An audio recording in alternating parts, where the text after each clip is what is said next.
ओम सभी को नमस्ते। मंत्रोच्चारण। ओम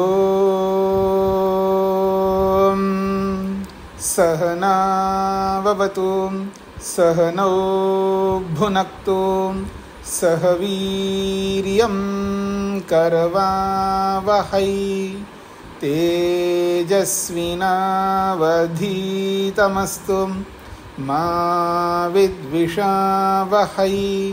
ओम शांति शांति शांति।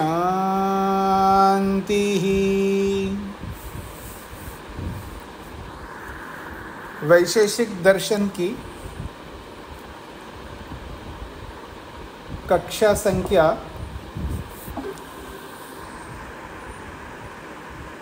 68 है। छठे अध्याय का प्रथम आह्निक चल रहा है। प्रथम आह्निक में बहुत सारी बातें महत्वपूर्ण आई हैं। बुद्धिपूर्वा वाक्य कृतिर्वेदे, ब्राह्मणे संज्ञा कर्म सिद्धिलिंगम, बुद्धिपूर्वो ददाति। और चौथा सूत्र है तथा प्रतिग्रह। 4 सूत्र हमने कल इन 4 सूत्रों को लेकर के विचार किया। कल के पाठ में जिनके प्रश्न रह गए हों वो पूछ सकते हैं। विनोद रानी जी को क्या पूछना है?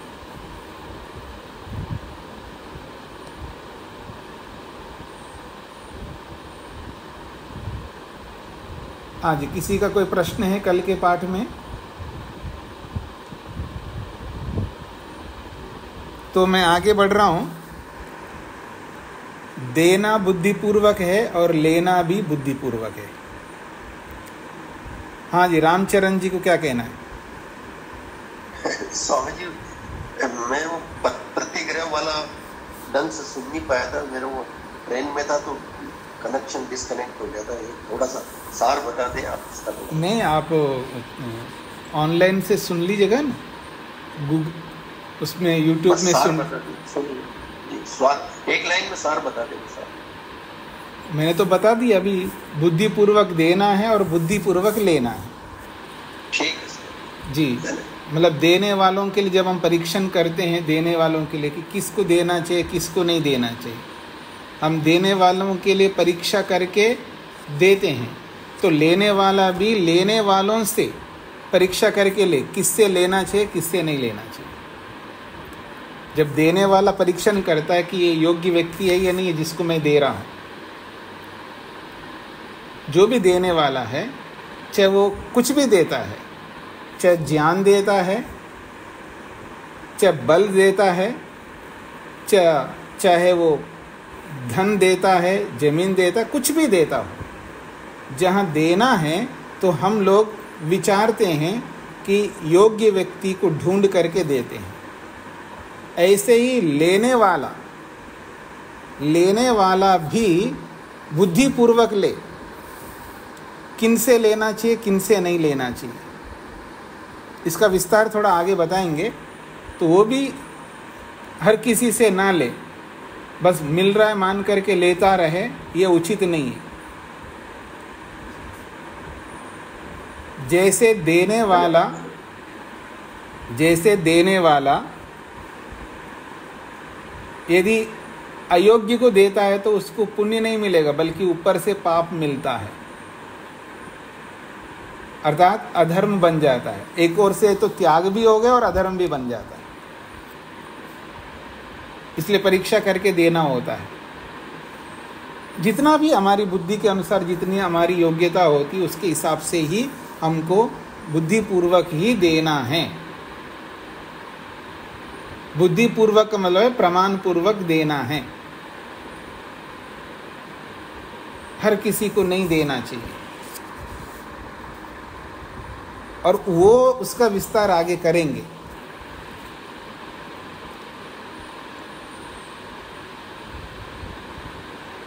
अब भूकंप आ गया, तूफान आ गया, या ऐसा कोई इस तरह का हुआ है, वह सब परेशान हो रहे हैं, वहाँ आप नहीं सोच सकते किसको दूँ किसको नहीं दूँ। बस वहाँ तो आपको देना है, वो आपत्ति काल है। आपत्ति काल को छोड़ करके, इमरजेंसी को छोड़ करके अगर हम किसी को भी कुछ देते हैं तो बुद्धिपूर्वक देना है, प्रमाणपूर्वक देना है। ऐसा नहीं देते हैं तो हमारा वो देने का कर्म पाप बनेगा। आगे बताएंगे। ठीक इसी प्रकार से तथा प्रतिग्रह, लेने वाला जो ले रहा है, जैसे मैं लेता हूँ, लेने वाला हूँ, आप भी लेने वाले हैं। ऐसा नहीं कि आप नहीं लेता, आप ठीक है अपने बेटे से लेते होंगे, बेटी से लेते होंगे, पति से लेते होंगे, पत्नी से लेते होंगे, जिस किसी से भी, सब लोग लेते हैं। जो देने वाले वो लेने वाले भी होते हैं। वो एक अलग बात है किस प्रसंग में कहाँ क्या ले रहे हैं। तो लेना भी बुद्धिपूर्वक होना चाहिए, प्रमाणपूर्वक होना चाहिए। बस मिल रहा है मान करके किसी से भी कुछ नहीं ले सकते। अगर लेने वाला बुद्धिपूर्वक नहीं लेता, प्रमाणपूर्वक नहीं लेता, तो ले करके पापी बनेगा। जैसे दे करके पापी बनता है वैसे ले करके भी पापी बनेगा। इसलिए तथा प्रतिग्रह कहा है। इसका तो कितना ही विस्तार कर सकते हैं, समय होना चाहिए बताने वाले के पास में और सुनने वालों के पास में। इसका बहुत व्यापक विस्तार हो सकता है। तो आगे बढ़ता हूँ जी, पृष्ठ संख्या 197।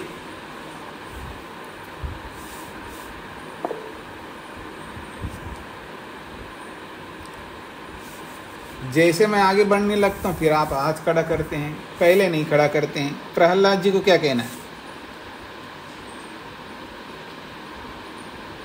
नमस्ते स्वामी जी। जी, ये कैसे पता लगे कि हम जो ले रहे हैं वो शुद्ध मनी है या चीज है, और जो देते हैं वो भी उसका उपयोग ठीक से करेगा कि नहीं करेगा, वो कहाँ तक हम उसकी पहचान कर सकते हैं? मैंने बोला था, इसका उत्तर दिया था, आप ध्यान नहीं दिए।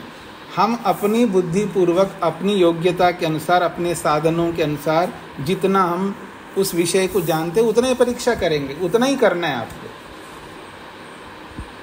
जी जी जी। अब हर जगह पर आप जा करके नहीं देख सकते हैं, हर जगह आप ऐसा नहीं कर सकते। हम अपनी बुद्धिपूर्वक जितना, ऐसा नहीं कि आंख मीच करके देना, हम परीक्षा करके दे। और मान लीजिए प्रहलाद जी ने मेरे को दे दिया, अभी मैं ठीक हूँ, और कल जा कर के बिगड़ गया और कुछ गलत काम कर लिया, तो उसका दोष प्रहलाद जी को नहीं मिलेगा।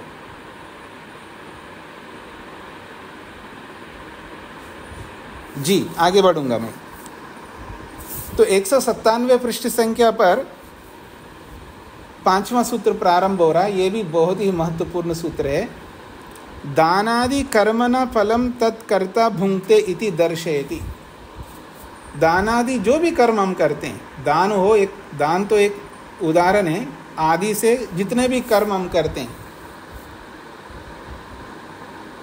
तो दान आदि बहुत सारे जितने भी कर्म करते हैं, उन कर्मों का फल तत्कर्ता भुंक्ते, उस कर्म को करने वाला कर्ता ही भोगता है, दूसरे नहीं भोग सकते। इति दर्शयति, इस बात को दिखाता है सूत्रकार, प्रमाण पूर्वक बताते हैं। कई बार फल क्या है उसको नहीं समझ पाते हैं लोग, जो फल नहीं होता उसको भी फल मान लेते हैं। कर्म का फल तो कर्म करने वाला कर्ता को ही मिलता है, उसके अतिरिक्त भी बहुत सारे सुख मिलते हैं, बहुत सारी उपलब्धियां मिलती हैं, जिनको आप फल रूप भी बोल सकते हो, लेकिन वो फल नहीं होता है, वो परिणाम होता है, कहीं प्रभाव होता है। यानी फल के रूप में सुख या दुख मिलता है। जो फल है उस फल का दो स्वरूप है, सुख रूप फल या दुख रूप फल। उस कर्म के परिणाम में, अर्थात उस कर्म के बदले में भी हमको सुख मिलता है या दुख मिलता है, उसको परिणाम कहते हैं। और उस कर्म के बदले में एक दूसरा मिलता है जिसको प्रभाव कहते हैं। प्रभाव भी सुख के रूप में, दुख के रूप में मिलता है। व्यापक रूप से मोटे तौर पर फल बोल देते हैं, लेकिन फल के 3 भाग हैं, फल, परिणाम और प्रभाव। फल जिसको कहते हैं ये केवल कर्म करने वाले को मिलता है। जैसे मैंने आम का पेड़ लगाया, अभी बरसात प्रारंभ हो गया, आज तो हमारे यहाँ बरसात हुई, सुबह से बीच बीच में थोड़ी थोड़ी बूंद बांदे की तरह होती रही। अब एक प्रकार से मानसून आ गया लगभग। तो बरसात में अगर मैंने पेड़ लगाया, मैं पहले ज़माने की बात नहीं करता, अगर पहले ज़माने की बात करें तो पेड़ लगाए तो पेड़ जिसने लगाया वो तो उसका फल, तो फल का मतलब है उस पेड़ का जो आम रूपी फल आते हैं उसको तो वो नहीं भोग पाता, क्योंकि कई 15, 20, 25 पता नहीं कई साल के बाद पेड़ बड़ा होता है, कब फल प्राप्त होता है उसका। फल का मतलब है आम के रूप में, खाने योग्य फल के रूप में। अब वो खाएगा, वही उसने बोया उसी को वो फल मिलेंगे ऐसा नहीं है। हम जितने भी आज आम खा रहे हैं, अलग अलग फल खा रहे हैं, अलग अलग वृक्षों के, हमने थोड़े बोए हों, लेकिन खा तो रहे हैं। उसको फल नहीं कहते। जिसने पेड़ लगाया, पेड़ लगाने रूपी कर्म का जो फल है वो उसी को मिलेगा। अब उस पेड़ के बदले में हमको परिणाम, पेड़ बड़ा होता है उसका परिणाम स्वरूप में हमको जो भी आम आदि आएंगे, जो भी खाने योग्य फल आएंगे, वो उसका परिणाम है, वो तो कोई भी भोग सकता है। अब एक आदमी ने पेड़ लगाया और एक आदमी पेड़ काटता जा रहा है। एक आदमी पेड़ लगा रहा है, एक आदमी पेड़ काटता जा रहा है, और काटने वाले के ऊपर एक प्रभाव पड़ रहा है। पेड़ लगाने वाले ने केवल पेड़ नहीं लगाया, पेड़ लगा करके वो कुछ बोलता भी है, देखो जी पेड़ लगाइए, आपको काटना है तो काटिए, मैं मना नहीं करता, क्योंकि पेड़ काटने का अधिकार भगवान ने दिया है हमको। हाँ, ये भी याद रखना, पेड़ काटने का अधिकार भगवान ने दिया है हमको, ये समझ लीजिएगा। पेड़ काटने का अधिकार भी भगवान ने दिया, लेकिन पेड़ लगाने का अधिकार भी भगवान ने दिया है। तो अब लगाते नहीं लेकिन काटते जाओ तो ये गलत हो जाता है। पेड़ काटना गलत तब होता है जब आप पेड़ ना लगाएं।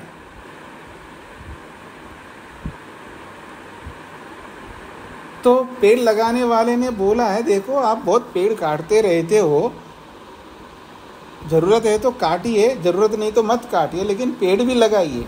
तो उसके कहने का प्रभाव, चाहे वो कहे या सरकार कहे या दूसरे कोई भी कहे, उसका प्रभाव पेड़ काटने वाले के ऊपर पड़ेगा तो वो भी लगाने लगेगा। तो प्रभाव अलग होता है, परिणाम अलग होता है और फल अलग होता है। कोई परिणाम को प्रभाव, कोई फल समझ ले तो उसका दोष है, क्योंकि संविधान को जाने बिना संविधान के अनुसार हम नहीं चल सकते, और संविधान के अनुसार आपको फल नहीं मिल पाएगा। इसलिए संविधान को जानना हम सबका अधिकार है। जैसे भारत में रहते भारतीय संविधान को समझना हमारा कर्तव्य है। अगर हम नहीं समझ रहे, हमारे कर्तव्य का पालन नहीं करें तो हमारा दोष होगा। तो ठीक इसी प्रकार से ईश्वरीय संविधान को भी जानना हम सबका कर्तव्य है। तो अब यहाँ पर जो 5वां सूत्र बोल रहा है, आत्मांतर गुणानाम आत्मांतरे अकारणत्वात्, आत्मांतर गुणानाम आत्मांतरे अकारणत्वात्। आत्मांतर गुणानाम का अर्थ होता है आत्मा के द्वारा किए गए धर्माधर्म रूपी गुणों का। ये संस्कार है, संस्कार भी तो गुण रूप में है, धर्म है ना, संस्कार एक धर्म है, वो गुण रूप में है। तो आत्मांतर गुणानाम का मतलब एक आत्मा के द्वारा किए गए धर्माधर्म रूपी पाप का आत्मांतरे दूसरे आत्मा को फल देने में अकारणत्वात्, कारण न बनने से, ये बात समझ में आती है। जिसने कर्म किया उसी को फल मिलेगा, इसका अभिप्राय होगा। आत्मांतर गुणानाम को खोल रहे हैं भाष्यकार। आत्मांतरस्य अर्थात अन्यस्य आत्मनो गुणानाम, एक आत्मा के गुण, और गुणों को खोला है पुण्य पाप कर्म संभूत धर्माधर्मानाम। पुण्य पाप कर्म संभूत धर्माधर्मानाम, पुण्य और पाप कर्म के संभूता, पुण्य पाप कर्म से उत्पन्न जो धर्म और अधर्म रूपी संस्कार है, उन धर्माधर्म रूपी संस्कार का या संस्कारों का या यूं कहिए अदृष्ट का आत्मांतरे अन्यस्मिन आत्मनि दूसरे आत्मा को अकारणत्वात् फलम प्रदातुम अकारणम भवति, फल देने में कारण नहीं बनता है। पहली पंक्ति दूसरी पंक्ति का अर्थ समझ लीजिएगा।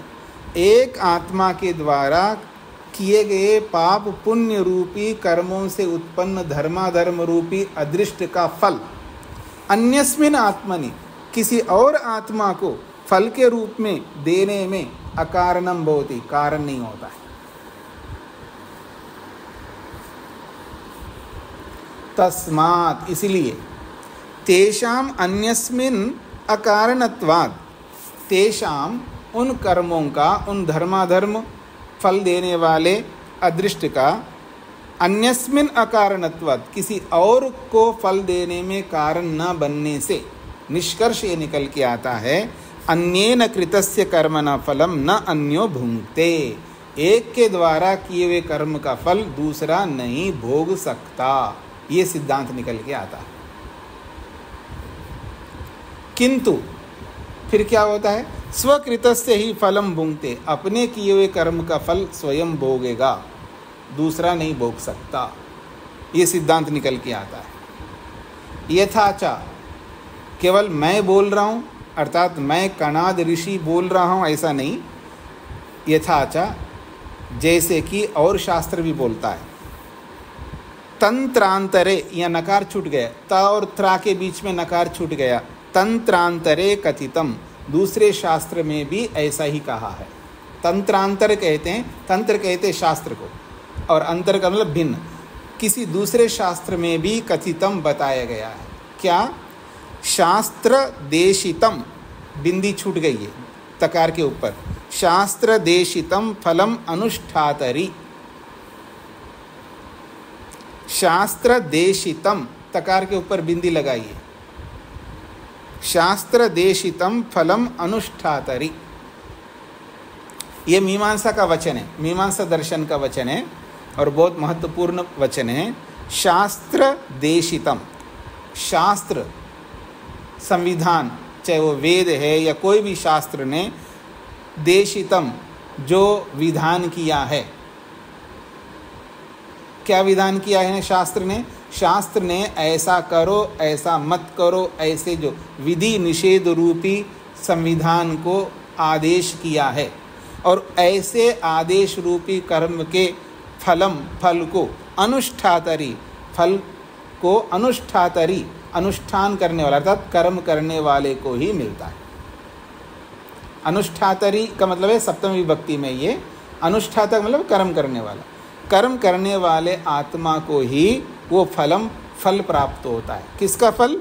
शास्त्र देशितम, शास्त्र ने जिस कर्म का आदेश निर्देश किया है उस कर्म को जो भी करता है उसके फल को अनुष्ठातरि, अनुष्ठाता को, कर्म करने वाले को ही मिलता है।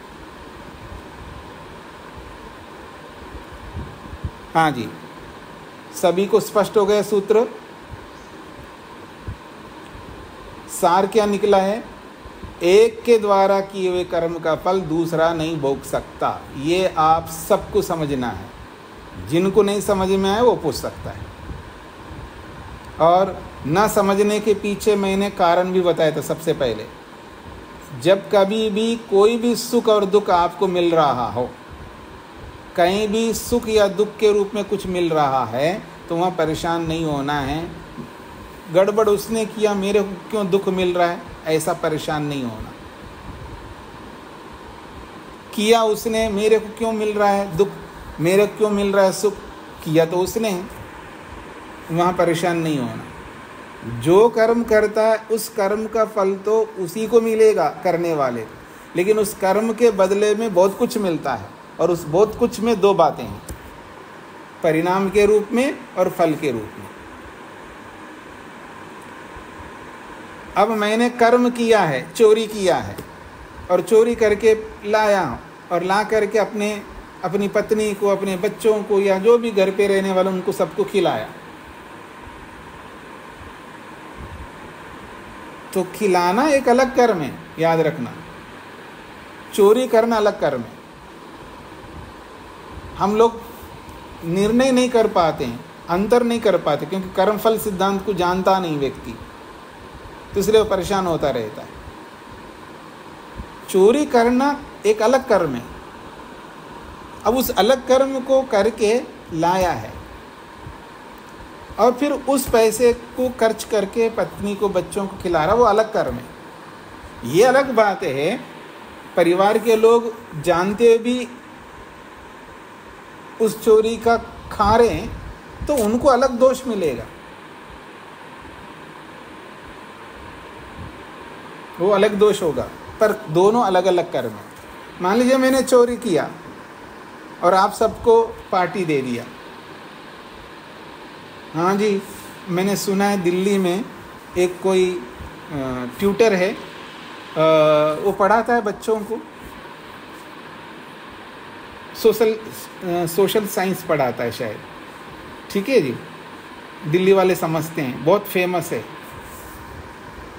हाँ, वो पढ़ाने का, ट्यूशन करने का साल का सुना है मैंने, साल का वो 7-8 करोड़ कमाता है साल का। समझ रहे हैं जी, ट्यूशन पढ़ा करके साल का 7-8 करोड़ कमाता है वो। और जिनको ट्यूशन करता है उनमें से जो अच्छा अंक लाते हैं उनको वो वर्ल्ड टूर करवाता है, यानी किसी न किसी देश में ले जाता है, ठीक है जी, क्योंकि फीस भी वैसा ही लेता है फिर वो आदमी।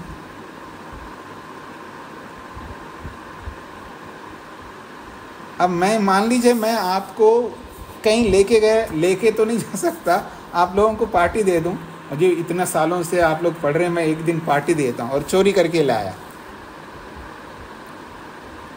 तो चोरी कर्म का तो दंड मिलेगा मेरे को, लेकिन आपको पार्टी देने का दंड थोड़ा मिलेगा मेरे को। मैं तो अच्छा कर्म कर रहा हूं, आपको क्या पता मैं चोरी करके लाया हूं? आपको तो यही पता है कि मैं अच्छा आदमी में आता होगा शायद, ठीक है जी, पढ़ा रहा हूं तो अच्छा आदमी में आऊँगा, मतलब दुष्ट व्यक्ति में तो शायद नहीं आ सकता ना, शायद क्यों, दुष्ट व्यक्ति में तो नहीं आ सकता, मैं अच्छे आदमी में आऊँगा, तो आपको अच्छा मान करके आप खा रहे हो, तो अलग कर्म है। लेकिन जब आपको पता चले कि मैंने गलत किया है और गलत करके उसका मैं आपको खिला रहा हूँ, तो आप नहीं खाएंगे शायद, फिर भी खाएंगे तो दोष मिलेगा। तो अलग अलग कर्मों को समझना है, एक ही कर्म के साथ सबको जोड़ना नहीं चाहिए। तो यहाँ पर जो बोला गया है, जिसने कर्म किया उसका फल उसी को मिलता है, दूसरे को नहीं मिल सकता। हाँ जी, निर्मला जी को क्या पूछना है? नमस्ते स्वामी जी। जी, जैसे माता पिता गलती कर देते हैं तो बच्चे कई बार दंड भोगना पड़ता है बच्चों को, या जो है माता पिता करते हैं तो बच्चे करते हैं तो माता पिता को दंड भोगना पड़ता है, तो ऐसा क्यों है? उन्हीं को तो नहीं मिलता कर्म फल का सिद्धांत? नहीं, आपने माता ने ध्यान नहीं दिया और बच्चे जो है पंख पैदा हो गए या कुछ ऐसा हो गया, तो वो दंड तो माता की तरफ से उस बच्चे को मिला है, ऐसा क्यों है? आपने समझा नहीं ना जो मैंने प्रस्तुत किया अभी तक, सारा रामायण जो सुनाया है। नहीं, इधर उधर मत जाइए, सुना नहीं है, अगर सुना है तो आप समझेंगे। मैंने ये कहा है उसको दंड मत बोलना, उसको बोलना सुख मिलता है या दुख मिलता है, मैंने बोला ही है।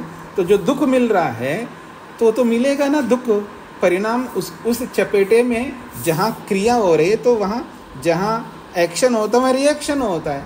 अब उस रिएक्शन में जो लोग लपेटे में आएंगे तो उनको तो दुख मिलेगा। अगर अच्छा एक्शन हुआ तो अच्छा रिएक्शन होगा, तो अच्छे रिएक्शन के रेंज में जो लोग आएंगे उनको तो मिलेगा ना। अब क्यों मिलता है? तो आप उस रेंज में इसलिए मिलेगा आपको। कर्म आपने किया है तो उसका रिएक्शन आपके बेटे को मिलेगा, आपका बेटा ही तो आपके पास रहेगा, मैं थोड़ा रह रहा हूँ, मेरे को क्यों मिलेगा? अब समझ में आ गया आपको? धन्यवाद स्वामी जी। प्रमोद जी। नमस्ते स्वामी जी। जी स्वामी जी, जैसे आश्रित हैं कोई जो मैं जैसे चोरी करके लेके आया और बच्चे छोटे हैं, आश्रित हैं और पता नहीं है उनके लिए कि वो चोरी करके लाए, तो सर स्वामी जी इसका भी दोष लगेगा क्या? नहीं लगेगा ना। अब वो छोटे जब समझदार हो जाते ना, थोड़ा बड़े होकर के, उनको पता बेटा ऐसा मत करना, ये गलत है वो गलत है, थोड़ा बड़े होने के बाद पता लगता है। जब उनको समझ आता उसके बाद भी वो ऐसा करेंगे तो उनको नहीं लगेगा, मतलब उनको लगेगा। अनजान बच्चे को नहीं लग सकता, क्योंकि वो परीक्षा करने में सक्षम नहीं है, समझने में सक्षम नहीं है, उनको नहीं लगेगा जी। और स्वामी जी यदि पत्नी है लेकिन वो भी आश्रित है, पति कमा के ला रहा है, तो फिर वही बात है, जब हमने उत्तर दे दिया, जिसके पास समझ है समझ सकता है, आश्रित हो तो इसका मतलब ये थोड़ा है कि गलत आश्रित में रहो आप। गलत आश्रय में नहीं रह सकते आप। आपके पास बुद्धि है, समझ है, तो आप गलत मैं तो आश्रित हूँ जी, मैं कुछ करती नहीं हूँ जी, मेरे को तो करना पड़ेगा, ऐसा क्यों? कोई डॉक्टर ने, भगवान ने कहा कि भाई आप गलत आश्रय में रहो, गलत आश्रय से दूर हो जाओ, जहाँ अच्छा आश्रय मिलो वहाँ जाओ। हाँ जी जी,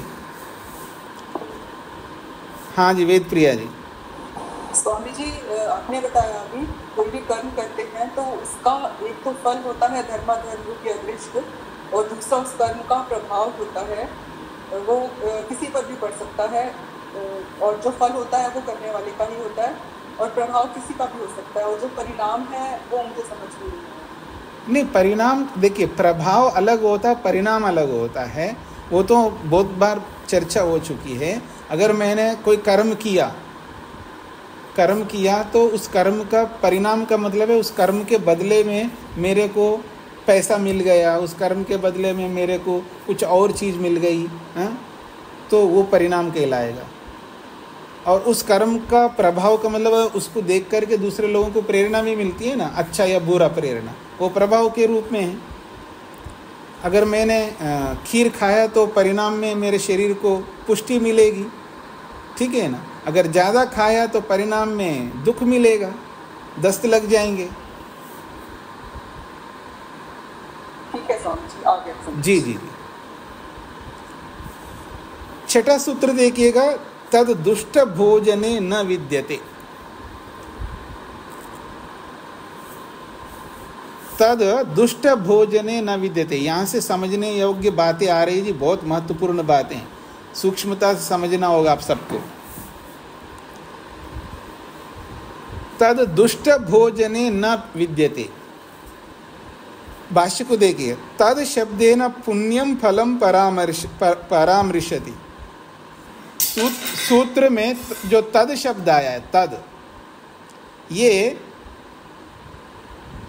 तद शब्द से पुण्य फल को यहाँ पर लाया जाता। पिछले सूत्र में जो पाप पुण्य को लेकर के बताया ना, जो कर्म करता है उसी को फल मिलता है, जो कर्म करता है उसी को फल मिलता है। वो फल सुख रूप भी हो सकता है, वो दुख रूप भी होता है। तो उस फल में से पुण्य फल को ले रहे हैं यहाँ पर, तो फल को यानी पुण्य फल को यहाँ पर लिया जा रहा है पिछले सूत्र से। तो तत् अर्थात पुण्य फलम, पुण्य फल कैसा है? कल्याणकरम, कल्याण करने वाला है। दुष्ट भोजने, दुष्ट भोजने को खोला है, दुष्टानाम भोजने, दुष्टों के भोजन में वो पुण्य फल नहीं मिलता है। पात्रत्वेन दुष्टानाम, पात्रता के रूप में जो दुष्ट है, दुष्टानाम भोजने का मतलब है, आप मेरी ओर देखिएगा, मान लीजिए कोई दुष्ट आदमी है, दुष्टता समझते हैं ना, दुष्ट पापी व्यक्ति, गलत कर्म करने वाला, और उसने मेरे को फल दे दिया। अभी आम का मौसम चल रहा, बढ़िया बढ़िया आम दे दिया दुष्ट आदमी, और मैं उसको भोग रहा हूँ, खा रहा हूँ मान लीजिएगा। तो दुष्टों के भोजन करने में मेरे को पुण्य फल नहीं मिलेगा, और देने वाले को भी नहीं मिलेगा, दोनों को नहीं मिलेगा। दुष्ट व्यक्ति के भोजन यानी पापी व्यक्ति का जो भोजन मैं खाऊं तो मेरे को भी फल मिलता है और देने वाले को भी फल मिलता है। तो पुण्य फल ना मेरे को मिलेगा, पुण्य फल उसको नहीं मिलेगा।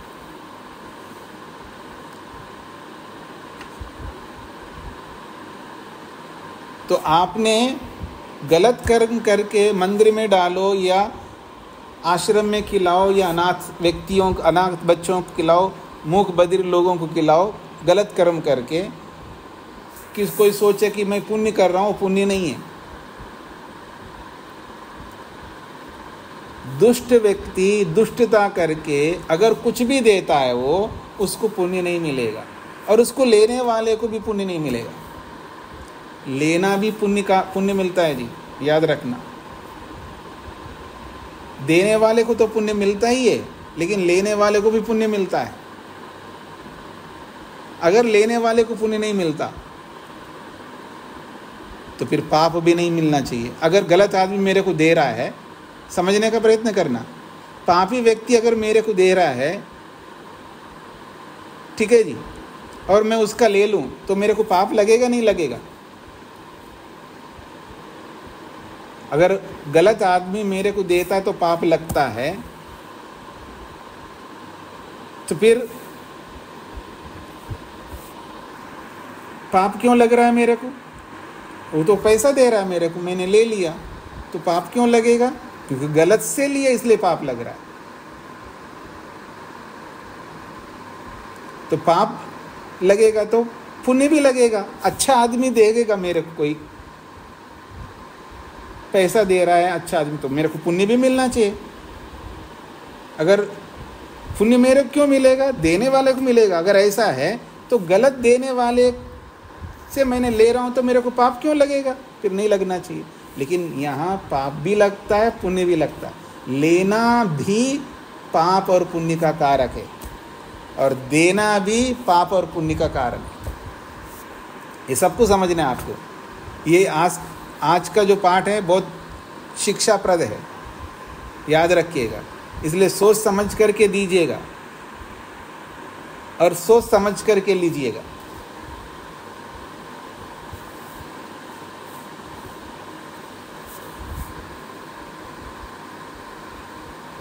अब किसी को दे रहे हो, जैसे मांगने वाले आते हैं देते रहते हो,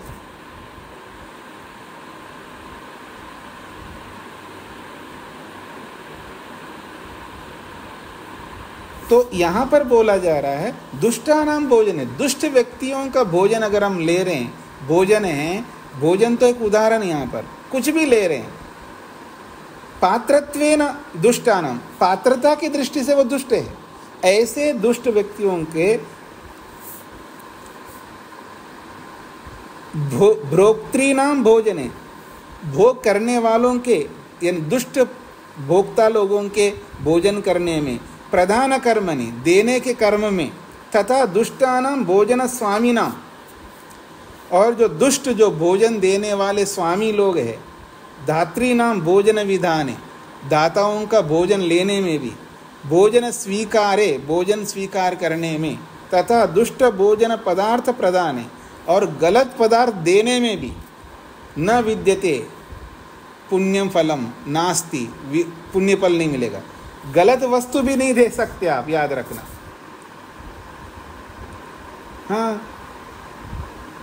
हाँ जी, ये थोड़ा ये बहुत पुराना हो गया। कहाँ से आया? अरे उसने शादी का भिजवाया था, मिठाई की डिब्बा भिजवाया था और रखा देखा ही नहीं, थोड़ा ऐसे, चलो इसको हवन में डाल दो। अच्छा, हवन में डाल रहे हैं, डालो।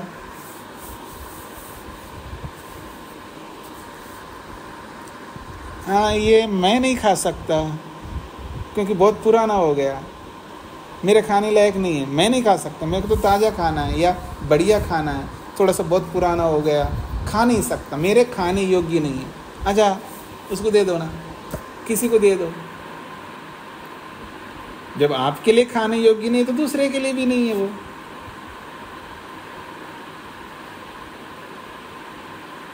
अब आपका चिट्ठा खोल रहा हूँ मैं, याद रखना। तो कहा जा रहा है दुष्ट भोजन पदार्थ प्रदान है, दुष्ट भोजन अर्थात जो गलत पदार्थ है उसको देने में भी न विद्यते पुण्यम फलम, पुण्य नहीं मिलेगा।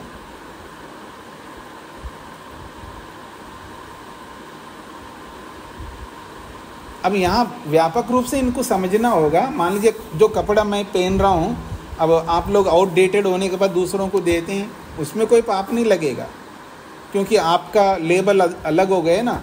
आप प्रमाण पूर्वक थोड़ा चलते हैं। आप लोग कैसे पहनते हैं वैसे पहनते हैं। पहनने योग्य वस्तु को भी आप नहीं पहनते क्योंकि आउटडेटेड हो गया, इसलिए आप गरीबों को दे देते, उसमें कोई आपत्ति नहीं है। मैं उसकी बात नहीं कर रहा हूँ। आपके पास बहुत पात्र हो गए, चलो हम नए ले आए तो पुराने उनको दे देते, उसमें कोई दोष नहीं है। यहाँ बात उसकी हो रही है जो गलत पदार्थ है, अनुपयोगी वस्तु है, चाहे वो मिठाई हो या कोई भी हो, जो अनुपयोगी है, वो अगर आपके लिए उपयोगी नहीं है और वो आप दूसरों को दोगे तो भी वहाँ पर आपको पुण्य नहीं मिलेगा, ये कहना चाह रहे हैं। इसलिए समझ करके इसको चलना है, गलत अभिप्राय नहीं लेना वक्ता का। तो दुष्ट भोजन चाहे आप दो चाहे आप लो, उसका फल नहीं मिलेगा, अर्थात पुण्य फल नहीं मिलेगा। जब पुण्य नहीं मिलेगा तो पाप मिलेगा, पाप फल मतलब दुख मिलेगा, दंड मिलेगा। ये इसका तात्पर्य है। मीना जी को क्या पूछना है? आचार्य जी, देने वाले का तो समझ आता है पाप पुण्य, लेने वाले का पाप पुण्य नहीं समझ आया। तो मैंने वो लेने वाला, जैसे कि बोला आपने कि आपने मिठाई दी किसी को और वो मतलब उसको कैसे पुण्य प्राप्त हुआ, ये नहीं समझ आ रहा। नहीं, मतलब आप अगर दुष्ट व्यक्ति से मैं ले रहा हूँ तो मेरे को तो आप पाप लग रहा है, सब बोला जाता है ना। हम इधर उधर मत जाइए, मैं आपके प्रश्न का ही उत्तर दे रहा हूँ मैं, लेकिन मेरी बात का भी तो आपको उत्तर देना है ना, फिर आप उसमें दूसरी बात नहीं कर सकते। अगर कोई गलत, मान लीजिए कसाई से मैं ले रहा हूँ तो आप अच्छा मानोगे, मेरे लेने को गलत मानोगे। कसाई से तो गलत ही मानेगा। गलत क्यों होगा? किस कारण से गलत है? मैं ले रहा हूँ, वो दे रहा है तो मैं ले रहा हूँ, उसमें क्या गलत है मेरा लेने में? लेने में क्या गलती किया मैंने? मेरा प्रश्न इस तरह से था जैसे हम किसी को नहीं देते हैं, नहीं, इधर उधर मत, क्या पुण्य मिला? इधर उधर मत जाइए, मेरे प्रश्न का उत्तर दो, तो फिर आपके प्रश्न का उत्तर अपने आप आ जाएगा। जब कसाई दे रहा है मेरे को, हाँ, या कोई मान लीजिएगा अंडरवर्ल्ड का आदमी है, गलत आदमी है या टेररिस्ट है, उससे मैंने कुछ लिया है तो लिया है, मैंने अच्छी चीज़ ले रहा हूँ, पैसा ले रहा हूँ, मेरे को ज़रूरत है, लिया, तो उसको आप गलत किस आधार पर कर रहे हैं? गलत का मतलब क्या होता है? गलत का मतलब पाप होता है, याद रखना, गलत का मतलब पाप होता है। अगर अच्छी चीज़ लेने पर भी मेरे को पाप लग रहा है, इसका मतलब लेने वाले को पाप लग रहा है तो पुण्य भी मिलेगा। अगर अच्छी चीज़ देने वाला अच्छी चीज़ दे रहा है तो मेरे को लेने में भी पुण्य मिलना चाहिए। अगर अच्छी चीज़ लेने में पुण्य नहीं मिलेगा तो गलत चीज़ लेने पर भी पुण्य पाप नहीं लगना चाहिए। आचार्य जी, जैसे हमने मान लो मैंने किताबें डोनेट करी किसी को जी, ठीक है, वो तो मुझे पुण्य मेरा मैंने दी तो मुझे दान दे दिया, बट उसको पुण्य कैसे मिला ये नहीं समझ आ रहा। तो यही बता रहा हूँ मैं, इसलिए मिलेगा क्योंकि अगर वो नहीं लेता तो आप क्या कर देते? उसका लेकर के एहसान कर रहा हूँ मैं आपको, लेकर के एहसान कर रहा हूँ मैं आपको, इसलिए मेरे को पुण्य मिलेगा ही मिलेगा, क्योंकि मैं अधिकारी हूँ। लेने वाला अधिकारी होता है तो अधिकारी के लेने पर भी उसको पुण्य मिलता है। अगर मान लीजिए लेने वाले नहीं ले तो आपको कुछ नहीं होगा। आपको मैं लेकर के आपके ऊपर उपकार कर रहा हूँ। योग्य व्यक्ति लेकर के उपकार करता है।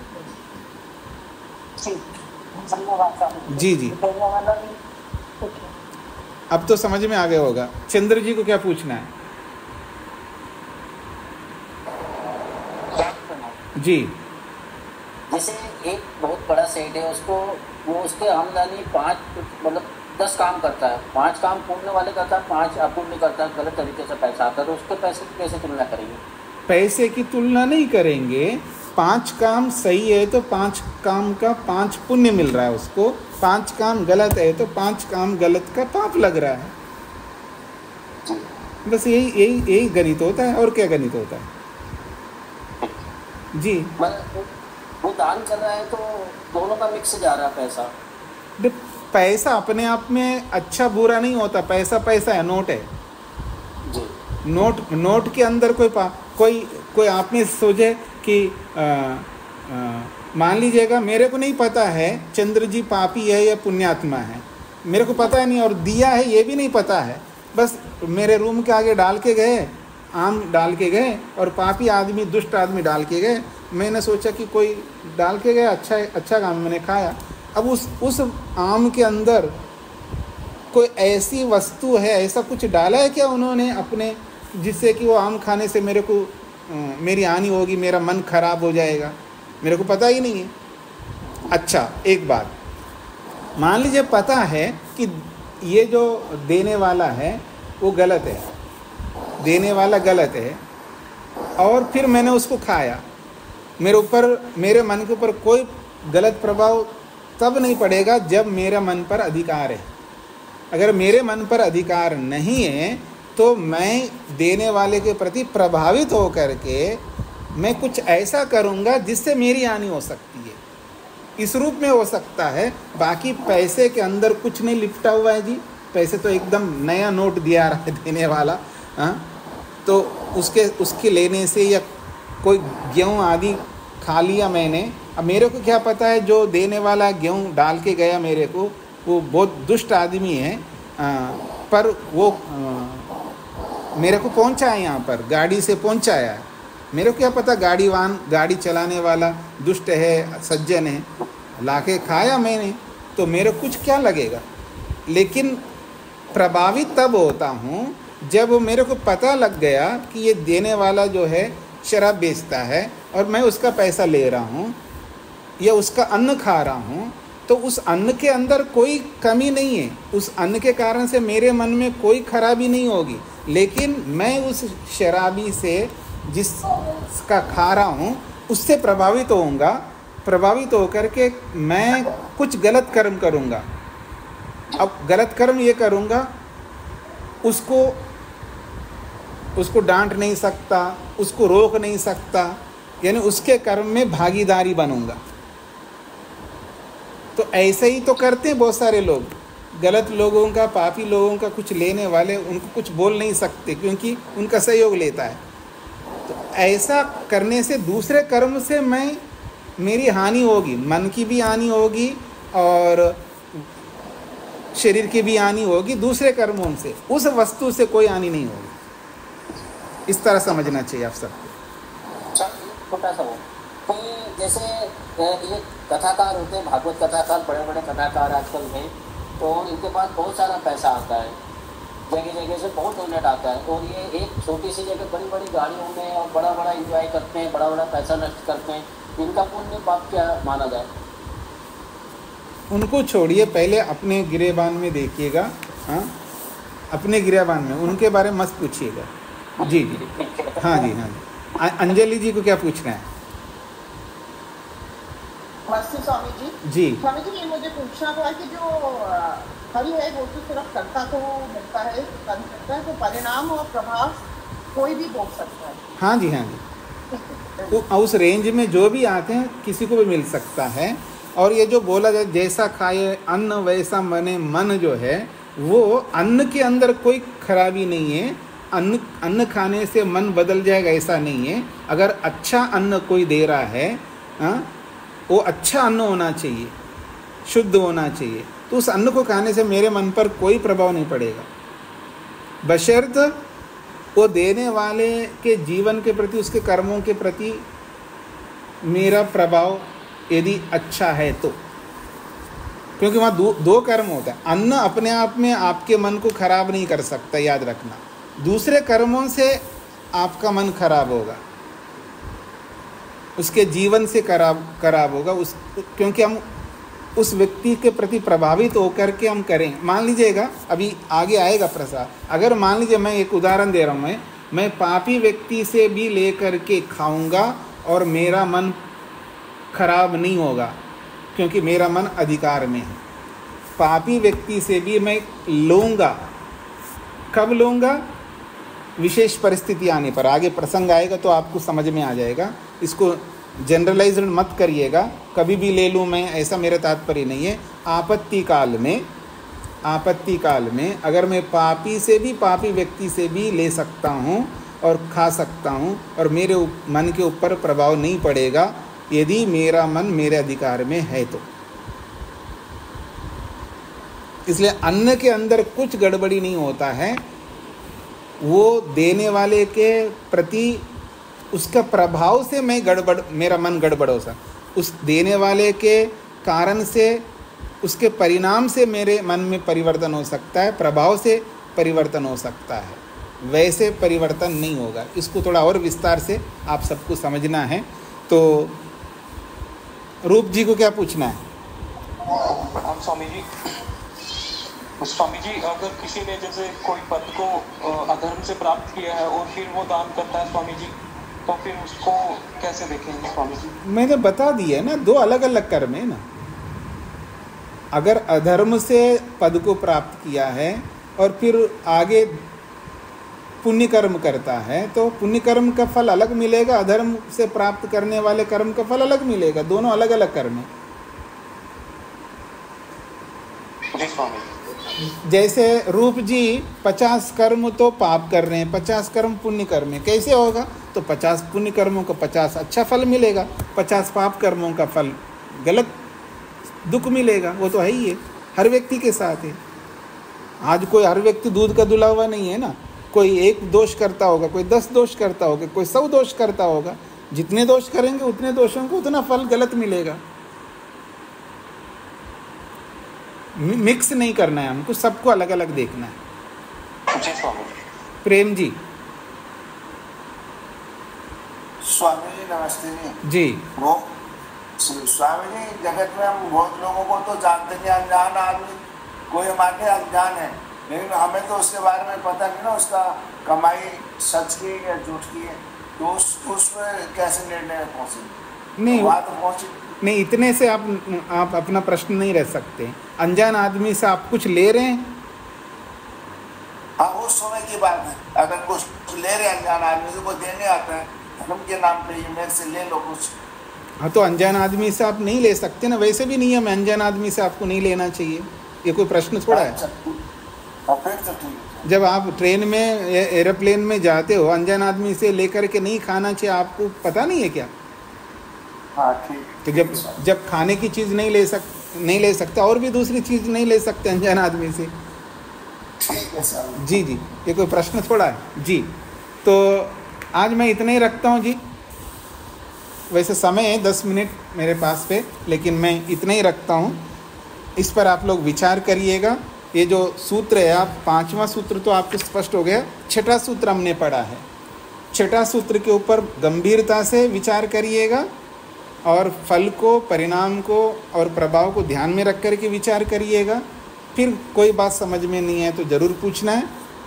बाकी हम आगे पाठ करेंगे, धीरे धीरे बहुत सारी बातें आपको समझ में आ जाएंगी। तो आज इतना ही रखता हूँ मैं। ओम शांति शांति शांति।